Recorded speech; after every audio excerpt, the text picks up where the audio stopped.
Аз съм Самуил. Много благодаря на всички, които се присъединиха и днес в този вебинар. За какво ще си говорим днес? Предимно ще бъде за приложения, както индустриални, така и не чак толкова индустриални, които могат да се изпълнят с Race 3D машини. Както обикновено, стартираме с няколко думи за нас, тъй като някои от вас вече са били на предните вебинари. Те неща сте ги чували, така че ще бъда кратък.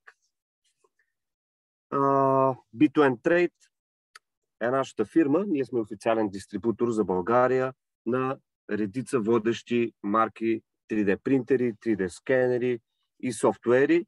И от 2014 всъщност сме на пазара. Аз се казвам Самуил Топалов. От началото, от създаването на фирмата съм част от нея. Занимавам се предимно с обученията, инсталациите, техническа поддръжка и консултирам настоящи и бъдещи клиенти относно приложенията, които имат машините или материалите. Race 3D основана е през 2015 като Kickstarter кампания. Печелят редица награди.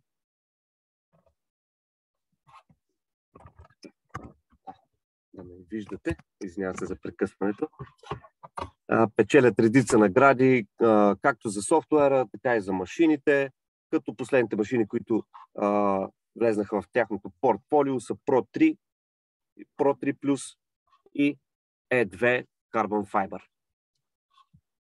Направихме два вебинара преди това, които покриха всъщност тези два продукта, на които му е интересно, би могъл да ги види, има записи. Така, както се казва, направо към съществото. Прототипирането, какво е то? Може би много от вас са запознати, все пак ще покрием съвсем бегло какво представлява за хората, които евентуално не са запознати толкова добре с този термин. Най-общо взето, първоначално, когато искаме да създадем продукт, имаме една идея. За да може тази идея да се реализира, ние трябва да направим прототип, в който, примерно, да вкараме електроника или да сглобим с нещо друго. След това да видим дали всичко пасва, дали всичко изглежда така, както искаме да изглежда, дали е ергономично, дали е функционално и така нататък. Затова има и фазата на валидиране, където когато открием конструктивни, визуални или други проблеми, се връщаме отново към дизайна и създаването на нов прототип. До сега, не точно до сега, но доскоро, така да се каже, традиционните техники за прототипиране включват използването на всички конвенционални инструменти, машини, лепене, шкурене, най-различни техники, с които да се постигне този детайл, който искаме.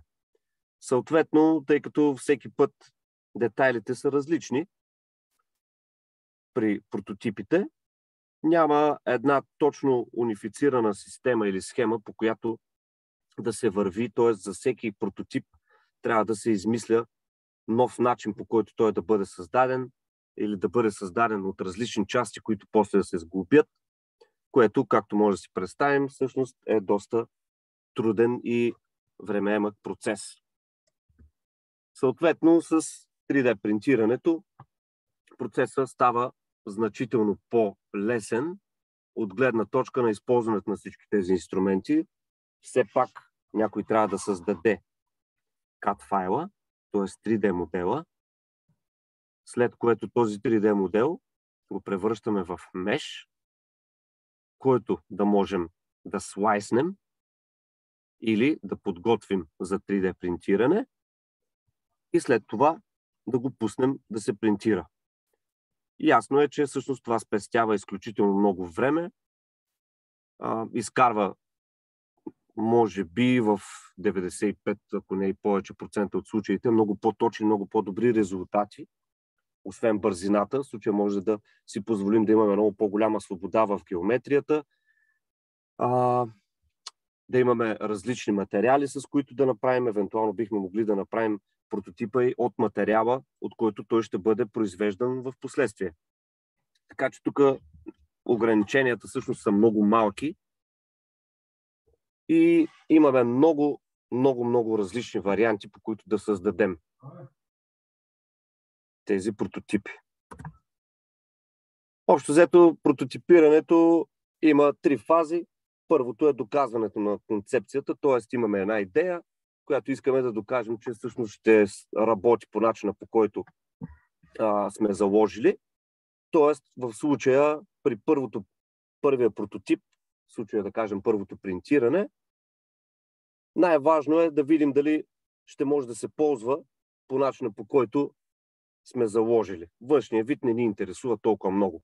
Принтираме нещо грубо, за да видим ще влезе ли електрониката вътре, ще минават ли, примерно, кабелите оттам, откъдето трябва, ще се затваря ли добре, ще стои ли добре в ръката. След това идва вече, когато изчистим този етап, идва вече и етапа на визуалния прототип, който искаме да е максимално чист, максимално гладък, красив, за да може да посрещне и изискванията на пазара. И накрая вече идва, може би, най-тежката фаза, инженерния прототип, когато вече се търси абсолютна функционалност, точност при размерите и в най-добрия случай максимално да се приближи прототипа до модела, който ще бъде произвеждан масово в последствие. И така сега започваме малко с примери относно прототипирането. Виждате една бутилка, която сме правили тук при нас. Сега не си спомням коя беше фирмата точно, но това няма значение. В случая виждаме как всъщност може да бъде тествана капачката. Имаме една чиста и хубава резба горе. Вътре цялото шише е празно, т.е. то може да се напълни с съответната течност. Отдолу дори се вижда и този знак, който е за рециклирането и материала, от който ще бъде направена. Тоест всичко, което ще има бутилката оригинално, си го има и на 3D модела. Може да се хване в ръка, да се пробва, удобна ли е, приятна ли е, добре ли изглежда. Това е един така доста нагледен пример за прототипиране, което в противен случай, ако се прави на ръка, ще бъде много по-трудно и ще отнеме много повече време от тези случаи. Мисля, че бяха около 15 часа, защото я правихме и с PVA. Ето още една бутилчица, също с интересен готин дизайн. Това, ако тръгне някой да го дялка на ръка, ясно е, че ще бъде доста по-бавно и със сигурност не е толкова точно. Тук имаме всъщност и примери от преди няколко години. Това са 2 огромни туби. Дясната мисля, че беше 10 литра, а лявата 7 литра. Правихме ги без гърлата, заради съпорта тогава, освен че ги правихме и на 2 части, трябваше да премахнем и гърлата. В момента не си спомня точно защо, но показва доста добре всъщност самият дизайн на цялата бутилка. Както виждате, той е така малко по-органичен. И съответно клиентите успяха да видят до някъде крайния продукт, как ще изглежда и какви всъщност промени трябва да направят преди да започнат да ги произвеждат масово.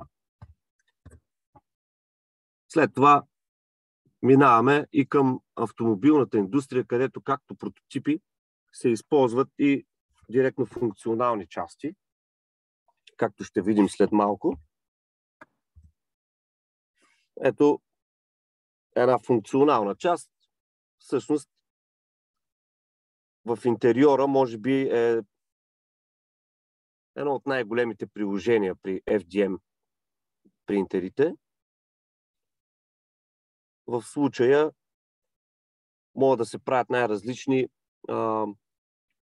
топки или такива елементи, които да покрият или скоростният лост, или ръчната спирачка. Съответно, ето тук в налявата снимка има и навигация, която в случая снимката малко не се вижда, но поставката за тази навигация или каквото и да е това устройство, всъщност отново е принтирана.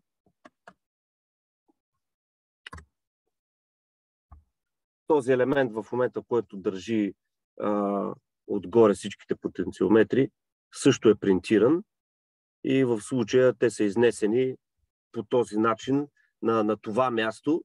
Това си е вече персонализирано, т.е. това може да бъде направено, да бъде сложено, т.е. по таблото, на която част реши клиента. Така че това си е директно част, която се инсталира, не е просто прототип. Ето тук виждаме още няколко такива примера. В лявата снимка виждаме директно целият този участък принтиран, за да може да се види дали ще влезе правилно, дали ще се монтира добре, дали ще стои добре. А същевременно, ако е отправения материал и се довърши по добър начин, няма никакъв проблем да бъде инсталиран и като директно крайна част в колата. Също важи и за ето този червен елемент. Виждаме, че тук си има и някакво лого, някаква рисунчица. Отделно е червено, нали, контрастира и прави още по-готина колата и купето, интериора. Тук горе виждаме инсталация, това е в автобус. И всъщност или като резервна част могат да се правят всякакви такива копчета, врътки, кутийки, или някаква част, която не се използва, да се премахне и да се измисли да се направи нещо, което наистина ще върши работа и да се инсталира вътре. FDM принтирането напълно покрива всички изисквания, за да се случи нещо такова. И ето една най-общо казано електронна кутия, която е инсталирана също в кола. Виждате, тя се е направена специално за съответния човек с съответните копчета, броя, който той иска, големината, която ще влезе в неговото купе. И това е изцяло принтирано, дори в случая по никакъв начин не е довършвано, оставено е сурово. Тук е един случай, който правих преди, може би, 1 година. Имаше един човек, който има някакво специално Рено. Не си спомням точно Сценик ли беше или кой модел, но беше такъв ексклузив модел, който имаше и DVD по средата между седалките за децата отзад. Обаче този капак на DVD-то го нямаше или се беше счупил и него не му харесваше така да стои открито. Искаше да направим такъв капак. Само че то се оказа после, че не трябва да е само капак отгоре, а то, тъй като DVD-то излиза автоматично, като се натисне едно копче, то всъщност тръгва нагоре, после се обляга назад и този капак трябваше да стане и функционална част, която всъщност да може, когато е от съвсем закрито положение, DVD-то да се изправи, капака да легне назад, да не падне нито настрани, нито назад и след това, когато DVD-то слиза надолу, съответно капака да слиза с него и да се прибира както е било оригинално. Съответно всичко това не успяхме да го постигнем добре, тъй като има едни канали, които са водили оригиналния капак и разни други неща, които усложняват много целият процес и не, че не може да бъде направено, а по-скоро клиента не искаше да инвестира чак толкова много пари. Затова направихме тези крилца в кавички отстрани, за да може капака да се задържа на място и да не пада наляво надясно, и тези стоперчета, за да може, когато излиза DVD-то, капака да не излиза напред с него, а да си остане на място. И накрая го пръснахме, довършихме го и в момента той е горд собственик на нов капак за своето DVD. Това е всъщност моят личен автомобил и моите лични дръжки, които се оказаха много слаба част на този модел кола. В горе ляво може да видите счупена част и единствената останала здрава дръжка, която в крайна сметка реших да принтирам, не защото се занимавам само с това, въпреки че и това оказа значение и имаше роля в решението ми, всъщност защото доставчика ми каза, че около 3 месеца трябва да изчакам преди да дойдат и ще струва еди какви си пари. Аз прецених, че ако те оригинално се чупят толкова бързо и лесно, аз няма смисъл да купувам същите, които пак ще се счупят, защото който знае какво е да разглобиш кората и половината врата, това упражнение не ми се правеше отново скоро и затова всъщност си я сканирах, пречертах си каквото ми трябваше, после си го принтирах, след това го галванизирах, под този хром има мед и отгоре вече хромирах. И това стана почти изцяло метално и със сигурност в пъти по-здраво от оригиналното. Да, между другото, виждам, че в чата се появяват разни въпроси. Може би. Не, окей. Който има въпроси, просто ги пишете в чата и най-накрая ще ги коментираме, за да може да си върви сега презентацията. Така. След това, още един случай от преди няколко години, може би сте виждали този автомобил атрактивен на Red Bull, тъй като той има тавана му се отваря и горе, нали, излизат колони, има диджеи. Всъщност, там където съм маркирал, има една капачка, която спира от това да не влиза вода. И тази капачка човека беше изгубила, пък тя е някаква къстъм, нали, съответно направена специално за този джип. Няма откъде да си я купи отново. Така че сканирахме резбата там и отвора и направихме по него една капачка и той беше много щастлив, въпреки че е така доста елементарно на пръв поглед като приложение. Все пак, ако си представите другия вариант е той да го запуши примерно с найлон или да мисли някакви други работи, които да слага отгоре, което доста първо не лицеприятно, второ, когато се движи с по-голяма скорост може да падне и така нататък. Така че е елементарно, но всъщност доста добро решение.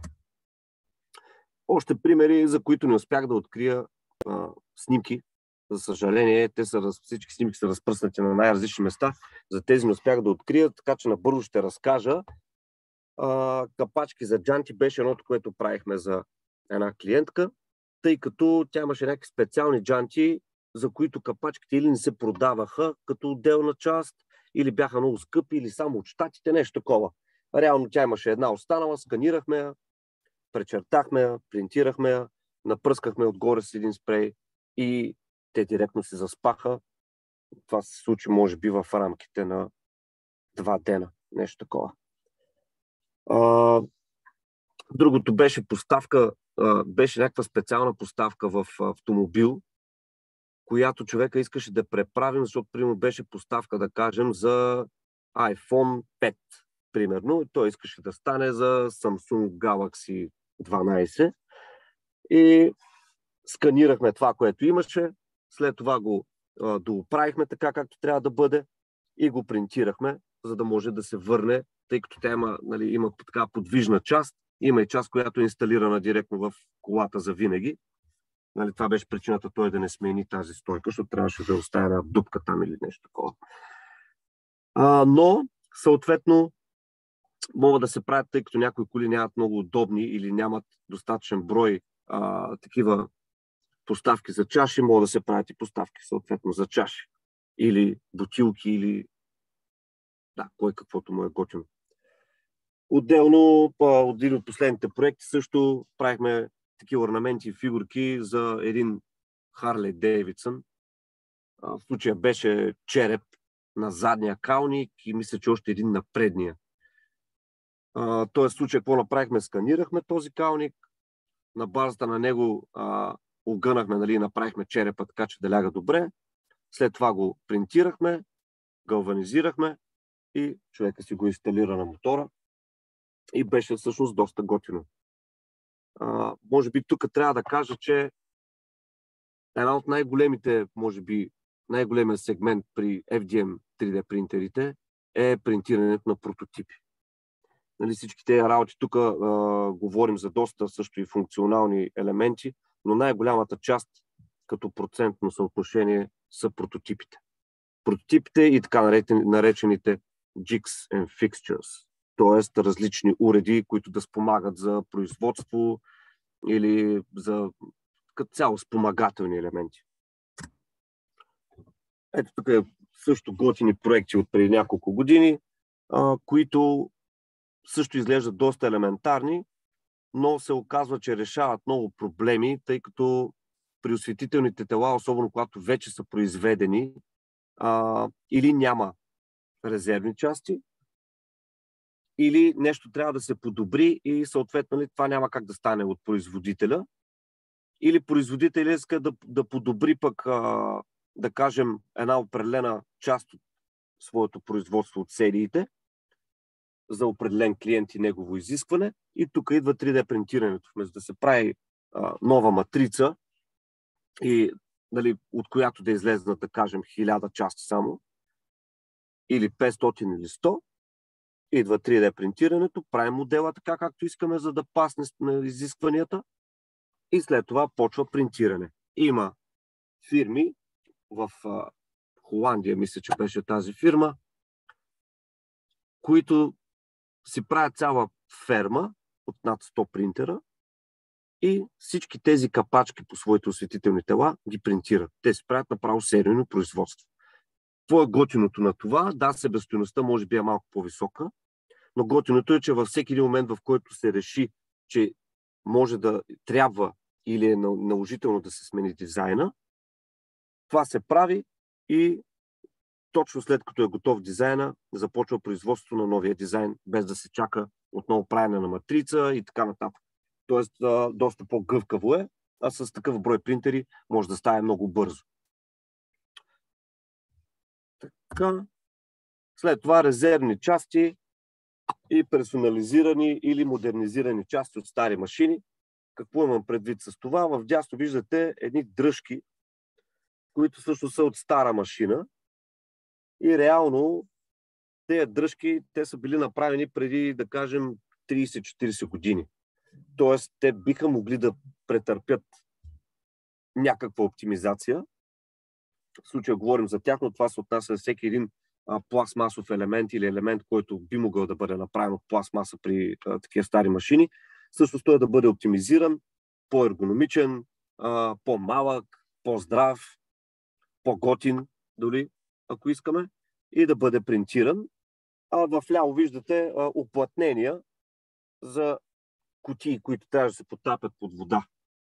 Тоест, дори и това е възможно да се направи с FDM принтер и правилния материал.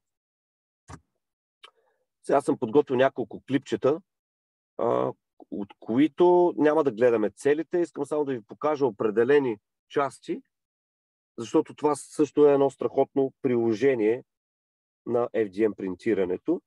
От това клипче искаме да видим само началото, т.е. как се прави ето този силиконов молд, тази силиконова матрица, в която човека си лее метал.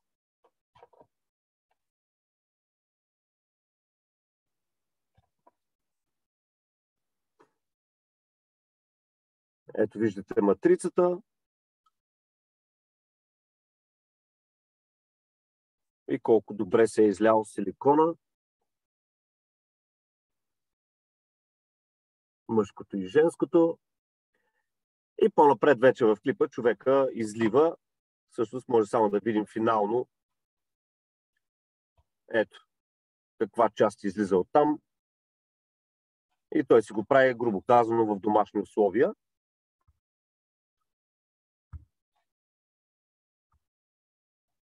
Така, сега само да премина на следващия слайд, защото нещо не ми се получава.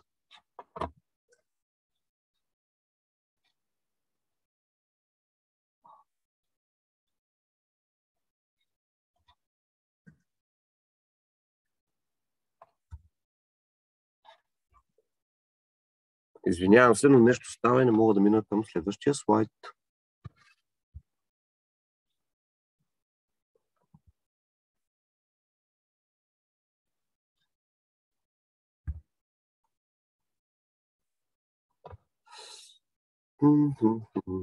Един момент. Окей, добре. Да, не е добре. Секунда.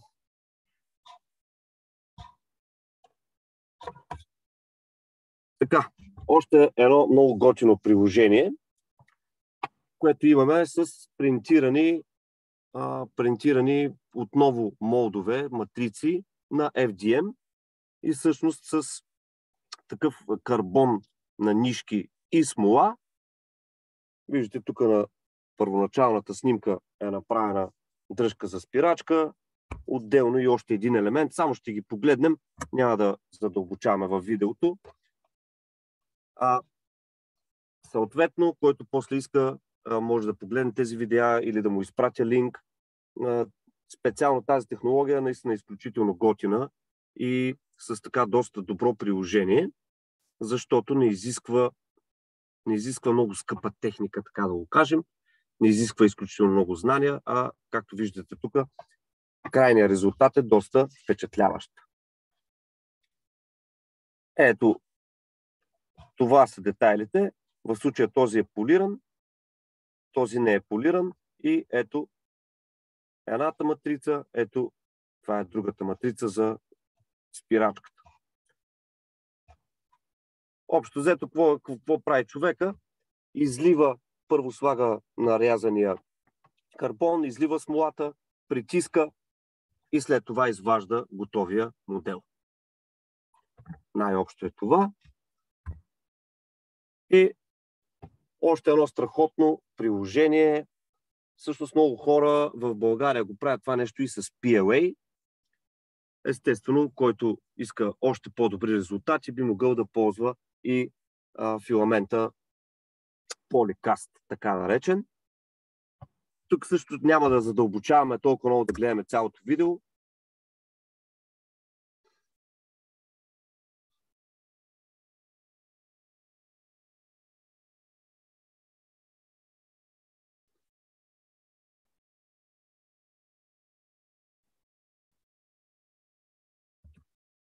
Това е доста важно, което каза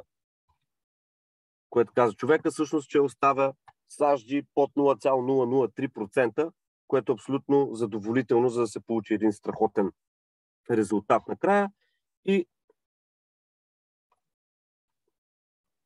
ето това всъщност са процесите.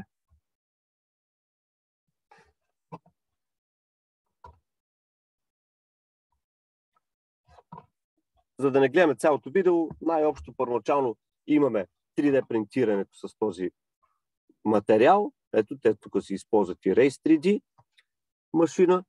След това го полират на тяхна специална постобработваща машина, която е от Polymaker. След това се прави дървото, се залепят всичките детайли, които са принтирани. След това им слагат керамика и пясък и други работи отгоре, за да направят, нали, цялата коруба. След това изгарят. След това го пекат, извинявайте. Така. След това си е изгарянето, почистването и накрая, ако е необходимо, да се мине с CNC за още по-голяма прецизност. Така. Страхотно приложение на FDM технологията за постигане на метални части след това. Ето тук е още един пример за резервна част, която е била принтирана, след това по същия този метод изгорена и на нейно място е бил налят метал. Така, другото страхотно приложение на тази технология са макетите. Както виждате тук долу в дясно вече завършена лодка. Тя изглежда перфектна. Никой не може да каже било ли е принтирано нещо, не е ли било. Защото се довършват по много добър начин. Ние в България също имаме такива много добри макетисти, които дори правят точно лодки. Ето в дясно принтирана част от лодката и в ляво виждате принтирания детайл и после довършения. Всъщност след цялата обработка става перфектно. Така, към края вече сме на всичките приложения, които съм успял да вкарам в тази презентация за днес. В случая това е едно много интересно приложение. Имаше фирма, която се свърза с нас преди време, която искаше да презентира услугата, която предлага, т.е. 3D мапинг на изложения. Съответно, няма как Бранденбургската стена да бъде закарана при тях и те да я носят със себе си. Затова ние направихме един умален модел, който от край до край мисля, че беше нещо от сорта на 50 или 60 см. След това, това е суровия принт, след това цялото това нещо беше пръснато и беше направено бяло. И те си прожектираха мапинга на различни места по света, където представят своята услуга. Друго готино приложение е всъщност ортодонтски модели за обучения на млади ортодонти. Мисля, че това беше част от първата серия. Направихме няколко. Дори тук напоследък за мой познат принтирам също, който е в денталната сфера. Принтирам и други такива не толкова изискващи детайли, които за FDM са перфектни. Бързо, лесно, ефтино и за колко, може би 30 от тези детайли, които искаше, ставаха за горе-долу един ден. Още един интересен проект, който изпълнихме наскоро.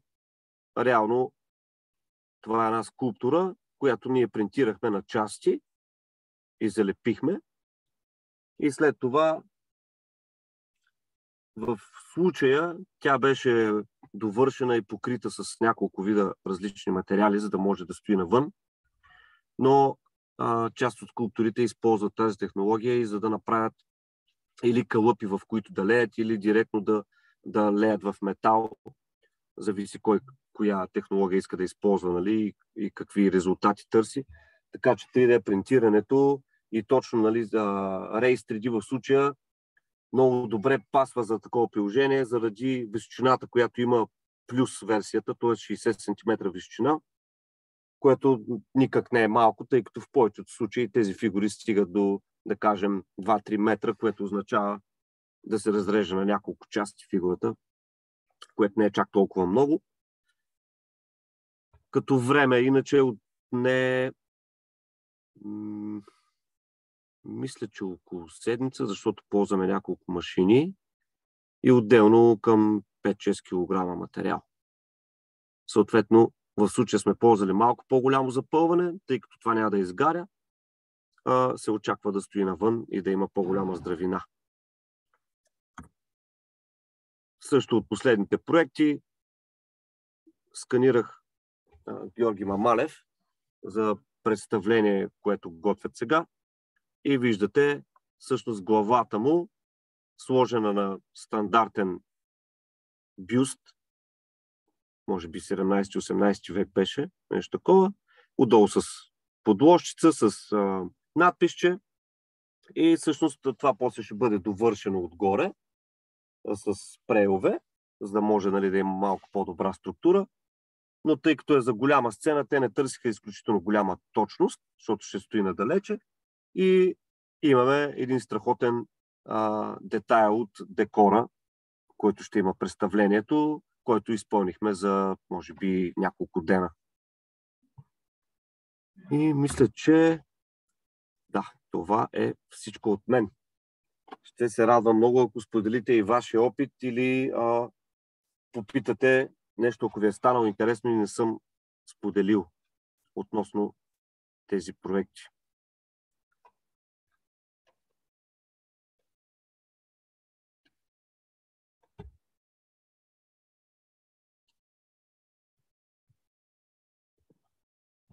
Всъщност не успях да вляза в 20 на 30 минути, колкото ми се искаше. Малко повече стана. Надявам се да е било интересно за вас, да сте научили или видяли нещо ново, да сте чули за ново приложение, за което не сте се сетили. И така. Дали някой случайно има въпроси?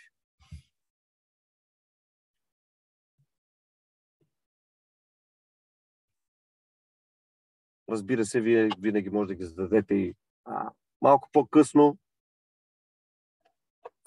Съответно, може да ми пишете на мейла, може да ми звъннете. На разположение сме.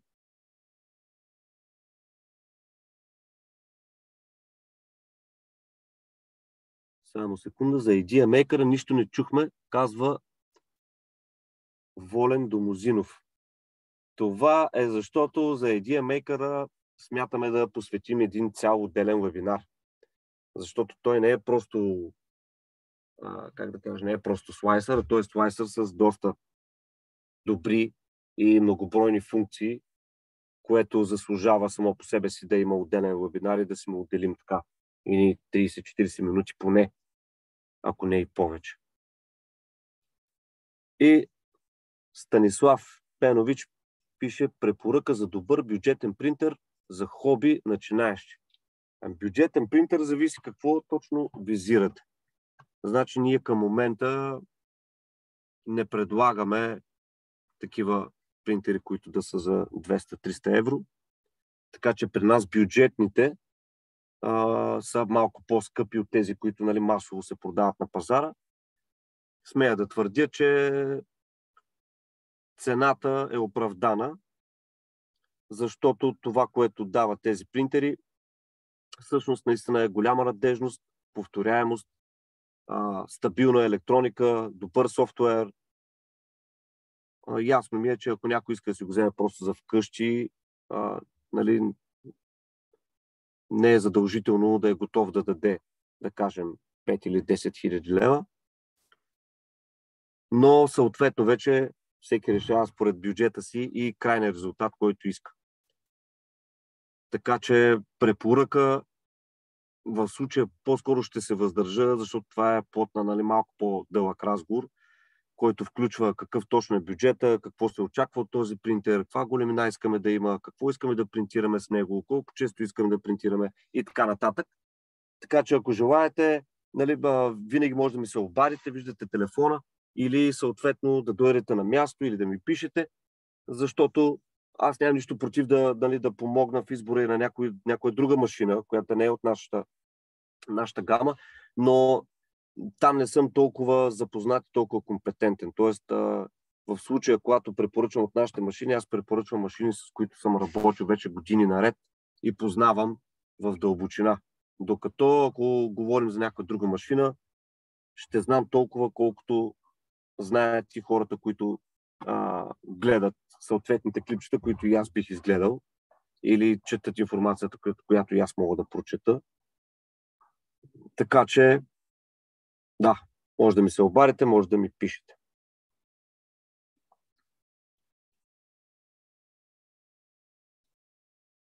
Ако никой друг няма въпрос, всъщност аз не искам да ви губя повече времето. Бих искал отново да ви благодаря, че се включихте.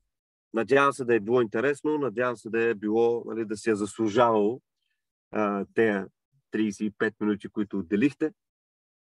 И ще се радвам да се видим отново следващия път, когато предполагам голяма вероятност има всъщност да говорим точно за Idea Maker и какви са неговите предимства, сили, супер сили и защо е толкова готин и популярен всъщност този софтуер. Да, виждам, че никой не пише, така че пожелавам един приятен ден. Благодаря и до нови срещи!